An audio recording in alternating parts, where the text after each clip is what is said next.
사랑의 하나님, 감사의 마음으로 예배합니다. 부족함이 없으리로다 찬양했던 다윗처럼 우리도 믿음으로 감사의 마음으로 부족함 없음을 고백합니다. 있는 것에 감사하며 부족함 없음을 간증하며 살게 하여 주옵소서.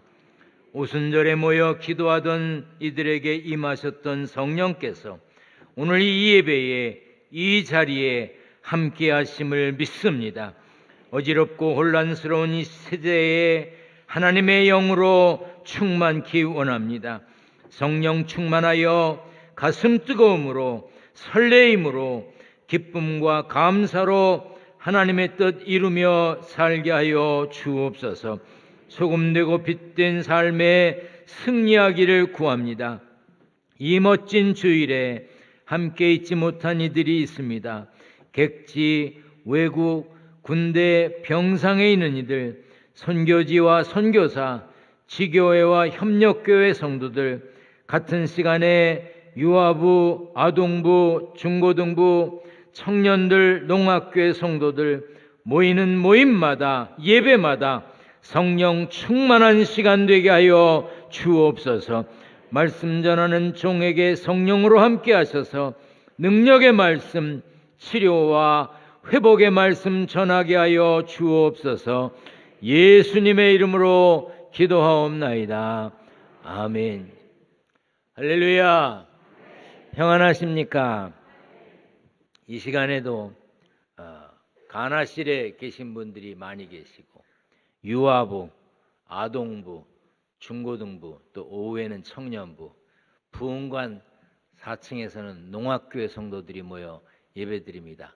어느 곳에서 예배하든지 성령께서 함께 하실 줄 믿습니다. 같은 은혜가 충만할 줄 믿습니다.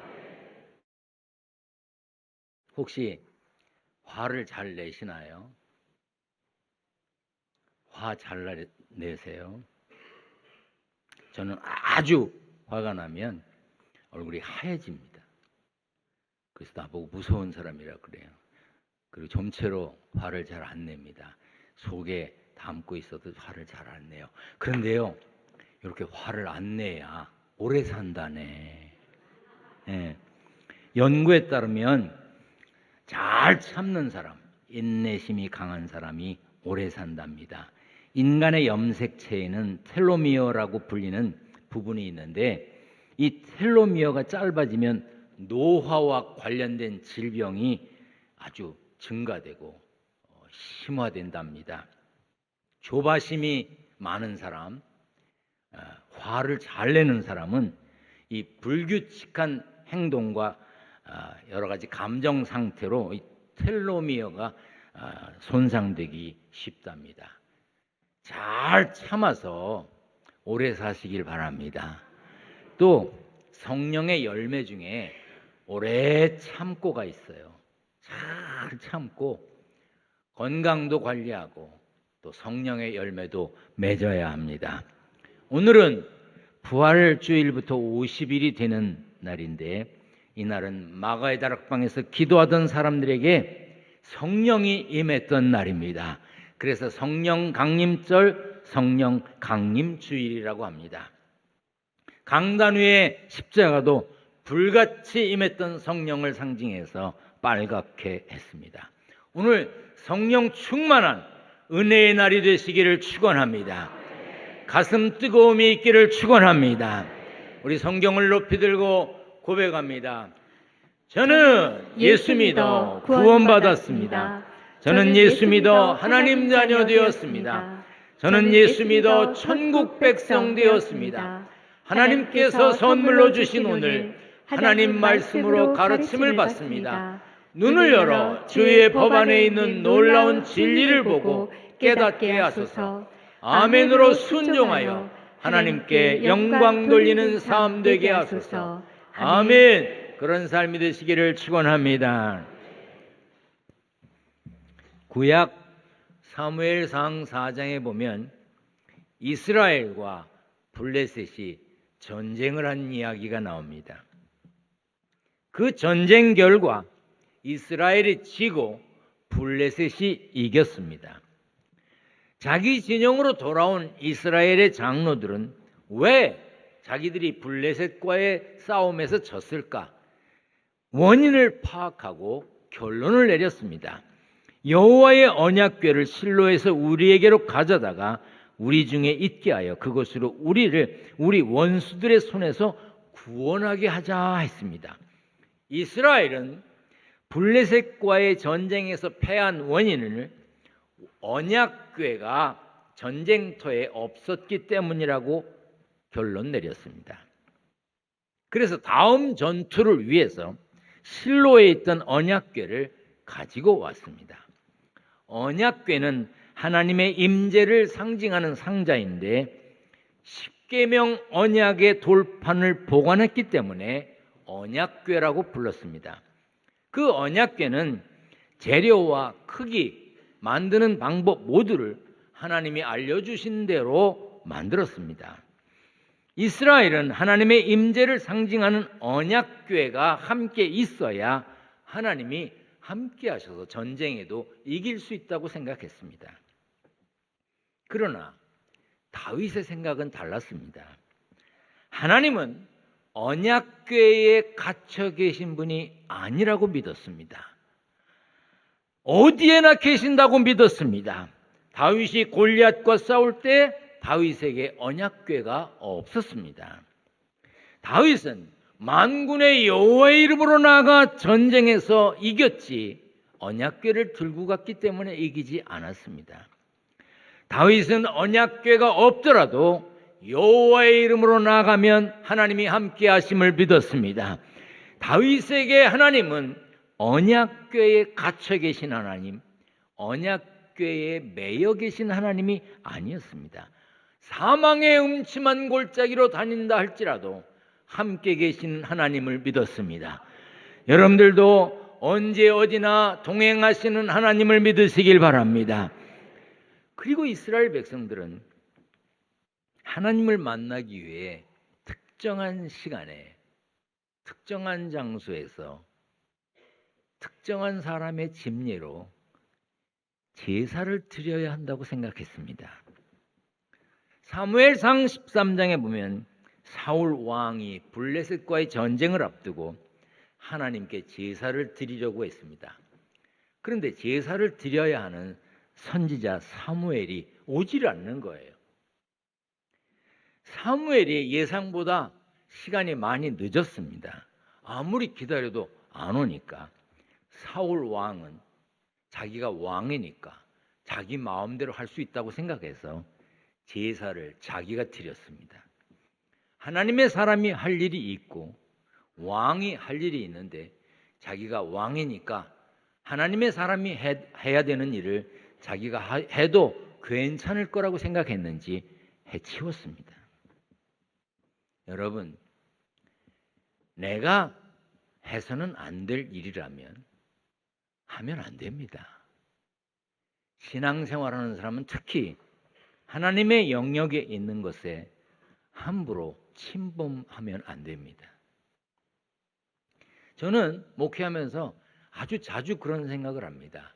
한국에 하나님이 많습니다. 자기가 하나님이야.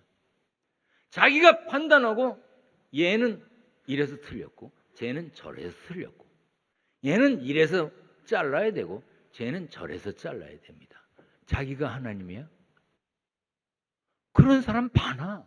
목회자들 중에도 있고 장로님들 중에도 있고 일반 신도들 중에도 많아요. 하나님의 영역을 함부로 침범해서는 안 됩니다. 사울이 왕이라 할지라도 하나님의 사람이 해야 되는 일을 자기가 해치웠어요. 하나님이 기뻐하셨겠습니까? 사울 왕은 그 시간에 제사를 드려야 하나님이 함께 계실 거라고 생각했습니다. 그렇지만 다윗은 하나님은 언제나 만날 수 있는 분으로 믿었습니다. 시편 63편을 보면 다윗은 침상에 누울 때도 하나님이 같이 계시고 새벽에도 하나님이 함께 하신다고 찬양했습니다. 다른 시에는 이런 고백도 남겼습니다. 다 같이 읽습니다. 시작.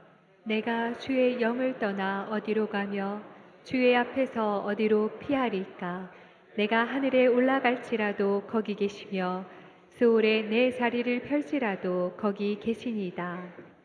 다윗은 자신이 하늘에 오르거나 땅 속으로 숨어도 어디든 하나님이 계신다고 고백했습니다. 그러므로 하나님을 피하는 것은 불가능하다고 했습니다. 여러분들은 어떻게 생각하십니까? 하나님이 주일에만 계셔서 주일만 만날 수 있습니까? 하나님이 교회 건물 안에 계셔서 교회 건물에 와야만 하나님을 만날 수 있습니까? 그러니까 예배를 마치고 갈 때 하나님 안녕히 계세요. 그리고 나가는 거예요.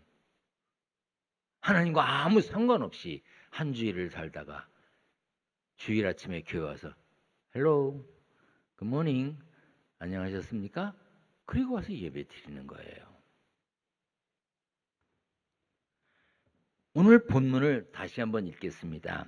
다 같이 읽습니다. 시작.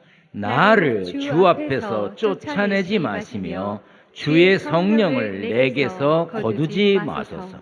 다윗은 주의 성령을 거두지 말아달라고 간구했습니다. 다시 말해 다윗은 늘 성령 충만한 사람이 되기를 기도했습니다. 성령 충만이라는 말에 여러 가지 해석이 가능하겠죠. 성경에 기록된 성령의 은사가 풍성한 게 성령 충만일 수 있고, 하나님을 향한 열정으로 뜨겁게 신앙생활하는 것, 즐겁게 봉사하는 것, 신나게 교회와 하나님의 일에 헌신하며 생활하는 게 성령 충만한 성도의 삶일 수 있습니다. 그러나 다윗에게 성령 충만은 주 앞에서 쫓아내지 마시며라는 표현에서 볼 수 있는 것처럼 하나님이 모든 일상에, 내 모든 삶에 함께 계심이, 동행하심이 성령 충만이라고 믿었습니다. 다윗은 하나님이 언약궤에만 계시는 분이 아니라 삶의 현장에 있는 자신의 삶과 동행하시는 분이라고 믿었고, 하나님은 제사 드릴 때만 만날 수 있는 분이 아니라 침상에서도 새벽에도 어디서도 만날 수 있는 분이라고 믿었습니다. 그래서 다윗은 하나님의 동행하심이, 하나님이 함께 계심이 끊어지지 않기를 원했습니다. 그래서 주의 성령을 거두지 마소서 했던 것입니다. 우리도 하나님의 동행이 끊이지 않기를 바라면서 기도할 때 주의 성령을 거두지 마소서라고 기도해야 합니다. 따라서 합니다. 주의 성령을 거두지 마소서. 다시 말해서 언제 어디서나 나와 함께하여 주옵소서 하는 뜻입니다. 왕으로서 군대를 이끌었던 다윗은 모든 전쟁에 주의 성령께서 함께 계심을 믿고 나아갔을 것입니다. 그래서 전쟁에 이겼습니다. 그런데 그런 전쟁은 다윗 시대에만 있었느냐? 아니지요. 사실 우리의 일상도 전쟁과 같습니다. 우리의 일터도 전쟁터와 같지요. 전쟁처럼 치열하게 살아야 하고 도전하지 않으면 헤쳐나갈 방법이 없는 그런 기가 막힌 때가 많이 있습니다. 그럼 그 치열한 전쟁터에서 어떻게 하면 이길 수 있을까요? 어떻게 하면 무너지지 않고 버틸 수 있을까요? 예수 믿는 우리는 성령께서 같이 계셔야 합니다.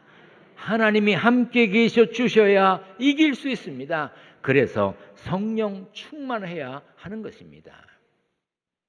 그런데 성령 충만하게 산다고 하지만 때로 하나님이 우리를 외면한 것처럼 느낄 때가 많습니다.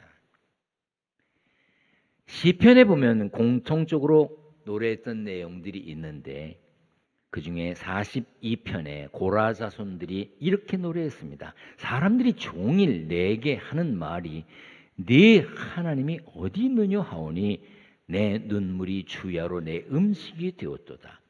나는 하나님을 내 편이라고 믿고 고백하고 하나님이 나를 지켜주시고 동행한다고 의심하지 않는데 하나님을 알지 못하는 사람들이 나를 조롱합니다. 도대체 네가 믿는 하나님이 어디 계시냐? 너 찬송도 부르고 기도도 하는 것 같은데 너 주일이면 성경 찬송 들고 교회 가서 예배도 드리는 것 같은데 네가 믿는 하나님은 어디 계시냐? 너 하나님을 믿는다는데 왜 이렇게 어려운 일이 반복되냐? 우리를 조롱하는 사람들이 있습니다. 여러분, 만약 그 사람들의 조롱이 맞다면 기독교 역사에 예수 믿는다는 이유로 짐승의 밥이 되고 목이 잘려 죽고 선교사로 갔다가 순교를 당하고 그랬던 사람은 하나님이 버린 사람들이었을까요? 우리는 매주일 예배하는데 보이지 않는 하나님을 어떻게 믿느냐고 조롱하는 사람들이 많습니다. 우리의 귀한 믿음을 인정하지 않는 이들이 많습니다. 아삽의 시로 알려진 시편 79편에도 비슷한 안타까움이 있습니다. 이방 나라들이 어찌하여 그들의 하나님이 어디 있느냐 말하나이까 했습니다. 이것을 메시지 성경에서는 이렇게 번역했습니다. 믿지 않는 자들이 너희 하나님은 어디 있느냐? 점심 드시러 가셨느냐? 하고 비웃지 못하게 하소서. 야, 네가 믿는 하나님 식사 중이신가 봐. 주무시나 보다. 야, 너 맨날 그렇게 기도하는데 네가 믿는 하나님 어디 있냐? 시편 115편에도 이런 고백이 있습니다. 어찌하여 문나라가 그들의 하나님이 이제 어디 있느냐 말하게 하리이까? 여러분들은 살면서 이런 소리 안 들어보셨나요? 다윗 시대에 많은 이방 종교들이 있었습니다. 그들은 보이는 신을 섬겼습니다. 신을 만들었어요. 그래가지고 거기다가 절을 하고 거기다가 제물을 바쳤습니다. 전쟁을 하면 자기들이 신이라고 생각하는 형상을 가지고 나와서 전쟁터에서 싸웁니다. 그러나 이스라엘 백성들은 율법에 따라 하나님의 형상을 만들지 않았습니다. 이방 민족들이 전쟁하러 올 때 보면 이스라엘은 아무것도 안 들고 나옵니다. 자기들은 자기들의 신이 따라 나갑니다. 그러자 적들이 조롱합니다. 니네들이 섬기는 신은 어디 갔냐? 식사하러 가셨냐? 놀러 가셨냐? 전쟁이 무서워서 도망가셨냐? 여러분들에게 묻겠습니다. 여러분이 믿는 하나님은 어디 계십니까? 여러분이 믿는 하나님은 어디에 계세요? 요한복음 14장 16절을 다 같이 읽습니다. 시작. 내가 아버지께 구하겠으니 그가 또 다른 보혜사를 너희에게 주사 영원토록 너희와 함께 있게 하리니. 하나님은 성령으로 우리와 함께 계십니다. 하나님은 성령으로 우리와 함께 계십니다. 우리는 조금 전에 성경을 들고 고백했습니다. 우리는 예수 믿음으로 영생의 사람이 되었습니다. 하나님을 아버지라고 부르는 자녀가 되었습니다. 천국 시민권을 가졌습니다. 천국 시민이 되었습니다. 고백했습니다. 그런데 그 고백을 얼마나 확신하고 계시냐 그 말입니다. 요한일서 4장 15절에 누구든지 예수를 하나님의 아들이라 시인하면 하나님이 그의 안에 거하시고 그도 하나님 안에 거한다고 했습니다. 하나님께서는 예수 믿는 내 안에 계십니다. 아멘. 나는 예수 믿음으로 하나님 안에 있습니다. 아멘. 나의 모든 삶이, 나의 모든 인생이 주님의 뜻에 달려 있습니다. 그런데 아무나 예수님을 구세주로 고백합니까? 하나님의 아들로 고백합니까? 아닙니다. 이거 세례 받을 때요 그냥 그렇게 대답하라고 그래서 했어요. 여러분 그냥 대답되는 게 아닙니다. 고린도전서 12장 3절입니다. 다 같이 읽습니다. 고린도전서 12장 3절 시작. 성령으로 아니하고는 누구든지 예수를 주시라 할 수 없느니라. 성령의 도우심이 없이는 예수님을 구주라고 고백하지 못합니다. 그래서 로마서 8장 9절에 누구든지 그리스도의 영이 없으면 그리스도의 사람이 아니라고 그랬습니다. 예수 믿는 우리 속에 그리스도의 영이 계십니다. 아멘. 여러분 속에 그리스도의 영이 계십니다. 아멘. 예수님을 10년 믿고 20년 믿고 30년 믿어도 내 속에 뭐 어디 계신지 내가 열어볼 수가 있나 이러는 이들이 있습니다. 그러니까 쉽게 아주 이해하기 쉽게 제가 설명을 하는 거야. 이대로 맞다는 뜻이 아니라 이해를 돕기 위해서. 저는 49년 전에 해병대에 입대했습니다. 49년 전에 30개월 군대 생활했어요. 제가 군대 갈 때는 해병대는 고생한다고 30개월, 육군은 34개월, 해군과 공군은 36개월 군대 생활했습니다. 그럼 3년도 안 했어요. 30개월. 그리고 전역한 지 46년이 됐습니다. 전역한 지. 그런데도 지금 길 가다가 빨간 명찰 단 해병대를 보면 가슴이 설렙니다. 어느 식당에 가서 밥을 먹는데 짝대기를 단 쫄병들이 마주 앉아 밥을 먹고 있어요. 제가 밥값 내줬습니다. 해병대라. 마음속에 해병대가 있어. 제가 유학을 갔습니다. 유학 가서 고생 많이 했습니다. 제일 고생스러웠던 것은 무식한 미국 사람들이 내가 하는 영어를 못 알아듣는 거야. 아, 등신들 그걸 못 알아듣더라고. 내가 초창기에 얼마나 힘들었는지 몰라. 그런데 선교학을 가르치는 얼 그랜트라고 하는 교수님이 계셨어요. 그분은 6.25 전쟁 때 미 해병대로 한국의 전쟁에 참전하셨던 분입니다. 그런데 제가 한국에서 해병대였다니까 자긴 미국 해병대잖아. 그런데도 날 끌어안고 막 어쩔 줄을 몰라 하시는 거야. 나중에 박사학위 논문을 썼습니다. 논문이 다 됐냐고 그래서 거의 됐는데 아직 마무리가 안 됐다고 그랬더니 가져와 보래. 이렇게 보더니 한심한가 봐. 그렇잖아요. 한국 사람도 한글 맞춤법에 맞춰서 못 쓰는 이들이 많잖아. 이렇게 한심한가 봐. 내가 이걸 가져가서 좀 손을 봐 갖고 오겠대요. 그래서 그 양반이 내 논문을 거의 다 고쳤어. 자기가 다 뭐 단어도 바꾸고 거기 각주도 다시 달고 뭐 이렇게 해가지고 했어요. 논문을 냈습니다. 오럴 디펜스라고 해서 이제 학위 받으려면 이렇게 교수님들이 앉아 있는 자리에서 제가 교수님들 틈에 앉아서 심사를 받는 거예요. 근데 심사를 받으러 들어갔는데 그 얼 그랜트 박사가 뭐라 그러냐면 내가 이 논문을 읽어봤는데 이 논문은 더 이상 손댈 수 없을 만큼 완벽하다. 다른 교수들이 질문할 게 없는 거야. 그래서 한 방에 오케이 받았어요. 여러분 제가 이런 사람이에요. 한 방에 오케이. 그분 제가 해병대라고 저를 아들처럼 생각했어요. 지금 세월이 이렇게 지나갔어도 제 마음 속에는 해병대가 들어 있습니다. 여러분 예수 믿은 지 30개월이 지나고 3년이 지나고 어떤 이는 30년이 되었어. 그런데도 그리스도의 영이 내 안에 있는 게 믿어지지가 않아요? 가르치시고 생각나게 하시는 성령의 역사가 믿어지지 않아요? 여러분들은 오늘 아침에 교회에 나오는 것도 성령께서 가르쳐 주셨어요. 오늘 주일이다. 너 교회 가야 된다. 그런데 지금 교회 안 오고 성령께서 가르쳐 주시는데 교회 안 오고 집에 있느니 성령의 가르치심을 거부한 거지.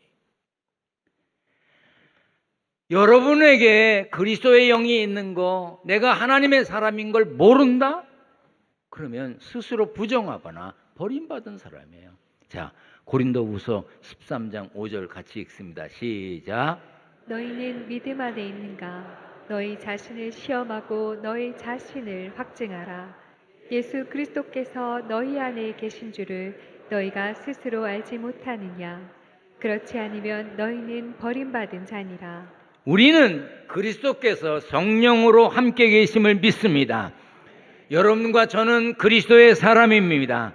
그래서 고백하고 정체를 드러내는 겁니다. 나는 그리스도인입니다. 내 안에 그리스도의 영이 계십니다. 드러내는 것입니다.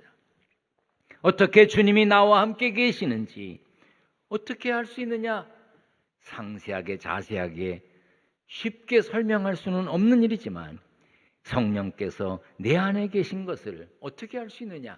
내가 예수 믿는 것을 보아서 할 수 있습니다. 성령께서 믿게 해주신 거예요. 예수님이 하나님의 아들이라고 믿고 내가 예수 믿으면 멸망치 않고 영생을 얻는다고 믿는 것을 보면 내가 하나님의 사람이고 그리스도의 영이 내 안에 계심을 믿습니다. 순간순간 내 속에서 가르치고 생각나게 하시는 것을 깨닫게 하는 것을 보면, 깨닫는 것을 보면 내가 그리스도의 영에 사로잡혀 사는 사람입니다. 내가 부르심에 응답하고 하나님의 잔치자리에 참석한 것을 보면 나는 하나님의 자녀로 택함받은 사람입니다. 마태복음 22장에 보면 잔치를 열고 사람들을 초청합니다. 청함받은 사람은 많아.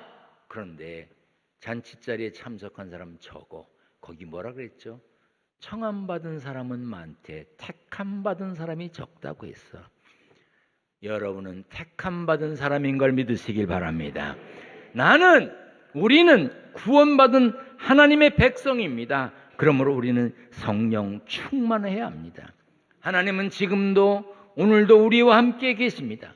우리는 하나님이 필요할 때만 찾으려고 하지만 하나님은 늘 우리와 같이 계십니다. 우리는 부족함이 있을 때만 하나님께 구하지만 하나님은 부족한 것만 채우시는 분이 아닙니다. 우리의 심령의 모든 것을 아시고 계획하신 모든 것을 우리에게 주시는 분입니다. 하나님과 더불어 다윗처럼 승리의 삶을 살기 원하십니까? 그렇다면 다윗처럼 기도해야 합니다. 따라서 합니다. 주의 성령을 내게서 거두지 마소서. 나를 주 앞에서 쫓아내지 마시고 나를 성령으로 충만한 사람이 되게 하옵소서. 내 안에 계신 주님과 동행하는 삶이 되게 하옵소서. 그러기 위해서 가정에서, 일터에서, 교회에서, 예배 때마다 주의 성령을 거두지 마소서. 내가 버림받은 사람이 되지 않게 하옵소서라고 기도해야 합니다. 성령께서 깨닫게 하시는 하나님의 뜻에 귀를 기울여야 합니다. 믿음은 들음에서 난다고 했습니다. 오늘 말씀을 듣는 여러분들 믿음이 커진 줄 믿습니다. 믿음이 강해진 줄 믿습니다. 악한 사탄이가 역사하지 못할 줄 믿습니다. 무엇을 하든지 죽게 하듯 살기 위해서 성령 충만해야 합니다. 주의 성령이 거두어져서는 안 됩니다. 2000여 년 전에 요한 마가의 다락방에서 역사했던 성령으로 끝이 아닙니다. 요한 웨슬레 목사님 가슴이 뜨거워졌던 그 성령의 역사, 그걸로 끝이 아닙니다. 오늘 이 시간에도 우리들의 삶의 현장에서 성령은 우리와 동행해 주십니다. 아멘. 다 같이 합니다. 나를 주 앞에서 쫓아내지 마시며 주의 성령을 내게서 거두지 마소서.